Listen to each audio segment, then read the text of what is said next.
Hello watchers. तो 19 जनवरी को release हो रही एक मजेदार सी series a knight of the seven kingdom, जो कि गेम ऑफ थ्रोन के यूनिवर्स का एक हिस्सा है। तुमने अगर गेम ऑफ थ्रोन्स और हाउस ऑफ ड्रैगन जैसी सीरीज देखी तो ये सीरीज तुम्हें मिस नहीं करनी चाहिए। अब बहुत से लोग इस सीरीज के कैरेक्टर्स और टाइमलाइन को लेकर कंफ्यूजन में हो गए, तो मैं इस वीडियो में कोशिश करूंगा तुम्हारी कंफ्यूजन को दूर करने की। अब ये सीरीज बेस्ड है जॉर्ज आर मार्टिन की night of the seven kingdom novel के ऊपर, जो कि पहले 3 नॉवेल्स में डिवाइडेड थी, लेकिन बाद में इसको एक ही नॉवल बना दिया गया। तो ये स्टोरी एक हेज नाइट की। हेज नाइट वो वॉरियर्स होते हैं जो किसी रॉयल फैमिली से बिलोंग नहीं करते हैं, और ये कमजोरों के लिए और जो इनको रहने के लिए जगह और खाने के लिए खाना दे उनके लिए लड़ते हैं। और आप एक नाइट तभी कहला सकते हैं जब आपको या तो कोई दूसरा नाइट या कोई हाई स्टेटस पर्सन आपको नाइट का दर्जा दे। तो इस सीरीज का हमारा मेन कैरेक्टर है डंक, जिसका रेफरेंस तुमने गेम ऑफ थ्रोन के इस सीन में भी देखा होगा। Sir Duncan the Tall.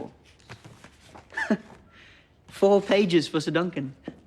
He must have been quite a man. So they say. और ऐसे बहुत से कैरेक्टर है इस सीरीज में जिनका direct connection Game of Throne से है। तो सबसे पहले इस सीरीज की टाइमलाइन को समझते हैं। तो सबसे पहले Game of Throne take place करती है 298 एसी से लेकर 305 एसी के बीच में, और इसी से अगर ठीक 90 ईयर पीछे जाए तो 209 एसी में टेक प्लेस करती है इस सीरीज की स्टोरी। और अगर इससे तुम 80 ईयर और पीछे जाओ तो तुम्हें देखने को मिलती है हाउस ऑफ ड्रैगन की टाइमलाइन, जो की है 129 एसी से लेकर 131 एसी तक। तो हमें फोकस करना 209 एसी वाली टाइमलाइन पर। तो इस टाइम पर किंग्स लैंडिंग में, जो कि वेस्टरोल का सबसे इंपॉर्टेंट स्टेट है, वहां पर राज कर रहे king Deron the second Targaryen. इनको डेरोन द गुड के नाम से भी जाना जाता है। इनकी वाइफ का नाम है मिरिहा मार्टेल। इन दोनों के 4 बेटे होते हैं। सबसे पहले बेटे का नाम है बेलोर टारगेरियन, जिसको बेलोर ब्रेक स्पीयर के नाम से भी जाना जाता है, और प्रेजेंट टाइम में किंग डेरोन के important advisor hand of king भी है, और ये सबसे ज्यादा लोकप्रिय टारगेरियन है। लोग इनको नेक्स्ट किंग के रूप में भी देखते हैं, और ये इस सीरीज में बहुत इंपॉर्टेंट भी है। इनकी वाइफ का नाम है जेना डोंडेरियन, जिससे इनको 2 बच्चे होते हैं, विटेरिस और वलार। किंग डेरोन के दूसरे बेटे का नाम है एरीज वन। नहीं, ये वो मैड किंग एरीज नहीं है जो गेम ऑफ थ्रोन की डेनेरिस के फादर थे, वो एरीज सेकंड थे। और इनके थर्ड बेटे का नाम है रेगल। अब ये दोनों इस सीरीज में ज्यादा इंपॉर्टेंट कैरेक्टर्स नहीं है। किंग डेरोन के 4th बेटे का नाम है मेकार, और ये सीरीज में एक इंपॉर्टेंट कैरेक्टर भी है। मेकार एक गुस्सैल और खड़ूस टारगेरियन है, और अपने बड़े भाई वलार से काफी जलता भी है। मेकार की शादी होती है डियाना डेन से, जिससे इनको टोटल 6 बच्चे होते हैं। पहले बेटे का नाम है डेरोन, जिसको डेरोन द डंकन के नाम से भी जाना जाता है, क्योंकि एक बहुत बड़ा पियक्कड़ है, पर इसके पास स्पेशल विजन की पावर है, जिससे इसको फ्यूचर दिखाई देता है। सेकंड बेटे का नाम है एरियन, जिसको लोग एरियन द मॉन्स्ट्रस के नाम से भी बुलाते हैं। ये सबसे कमीना टारगेरियन है। इसको तुम गेम ऑफ थ्रोन के जॉफरी से भी कंपेयर कर सकते हो। ये इस सीरीज में सबसे इंपॉर्टेंट कैरेक्टर है, क्योंकि इसी की वजह से स्टोरी आगे बढ़ेगी। मेकार के तीसरे बेटे का नाम है एमन। ये कैरेक्टर हमको गेम ऑफ थ्रोन में भी देखने को मिला है। 4th में है मेकार की बेटी डिएला। ये इतनी इंपॉर्टेंट नहीं है। 5th में है एगोन, जिसको हम एग के नाम से भी जानते हैं। ये काफी ज्यादा इंपॉर्टेंट है इस सीरीज में। और लास्ट में मेकार की बेटी रे। ये भी ज्यादा इंपॉर्टेंट नहीं है। ये तो बात हुई हाउस टारगेरियन की, लेकिन इस सीरीज में सबसे इंपॉर्टेंट कैरेक्टर है डंक, जो कि एक ऑर्फन किड था, लेकिन इसको सर आर्लन पेनेट्री पालते हैं। सर आर्लन पेनेट्री खुद एक हेज नाइट थे, और डंक उनका स्क्वायर बनकर रहता है। स्क्वायर वो लोग होते हैं जो नाइट के सर्वेंट और हेल्पर की तरह काम करते हैं। सर आर्लन डंक को अपनी तरह जीना सिखाते हैं और एक वॉरियर बनाते हैं। डंक की जर्नी तब स्टार्ट होती है जब सर आर्लन पेनेट्री की डेथ हो जाती है। डंक अपने मास्टर की तरह एक फेमस नाइट बनना चाहता है, तो वो अपने नाम बनाने के लिए, वो कुछ पैसे कमाने के लिए एस्पर टाउन में हो रही एक वॉरियर टूर्नामेंट में पार्टिसिपेट करने के लिए निकल पड़ता है, और इसी जर्नी में उसको एग भी मिलता है। यही डंक को डंकन द टॉल का नाम भी देता है। डंकन को नहीं पता होता कि एग एक्चुअल में कौन है, तो एग को अपनी तरह एक ऑर्फन किड समझकर अपना स्क्वायर बना देता है। अब एस्पर्ट की टूर्नी में डंकन को पार्टिसिपेट करने के लिए काफी प्रॉब्लम फेस करनी पड़ रही है, क्योंकि वो कोई रिकॉग्नाइज्ड नाइट नहीं है, तो इसलिए उसको इस टूर्नामेंट में पार्टिसिपेट नहीं करने दिया जा रहा है। लेकिन डंकन की लाइफ में रियल एल लगाने आ जाते हैं prince Aerion Targaryen. Prince Aerion की और डंकन की एक बहुत बुरी लड़ाई होती है, जिसमें डंकन एरियन को बहुत बुरी तरीके से पीट देता है। अब ये लड़ाई क्यों होती है वो तुम इस सीरीज में ही देखना। अपने प्रिंस को मारना एक क्राइम है, जिसके लिए एरियन अब डंकन को मरवाना चाहता है, तो डंकन भी अपने आप को सही साबित करने के लिए ट्रायल की मांग करता है। ट्रायल में दोनों पार्टी के बीच में एक फाइट होती है, और जो इस फाइट में जीतता है उसको सही माना जाता है। लेकिन फिर एरियन भी ट्रायल बाय 7 की मांग करता है, जिसका मतलब है कि दोनों साइड से एक एक वॉरियर नहीं 7-7 वॉरियर लड़ेंगे, और यही डेडली फाइट हमको इस सीजन में दिखाई भी जाएगी। इस सीरीज में और भी बहुत सारे इंपॉर्टेंट कैरेक्टर्स है, पर जितना स्पॉइलर फ्री होकर मैं तुमको बता सकता था मैंने बता दिया। होप करता हूँ कि ये वीडियो देखने के बाद तुम्हें अ नाइट ऑफ सेवन किंगडम देखने में मदद मिलेगी, और ये सीरीज देखने के बाद मुझे जरूर बताना कि तुम्हें सीरीज कैसी लगी। तो तब तक के लिए बाय बाय वॉचर्स।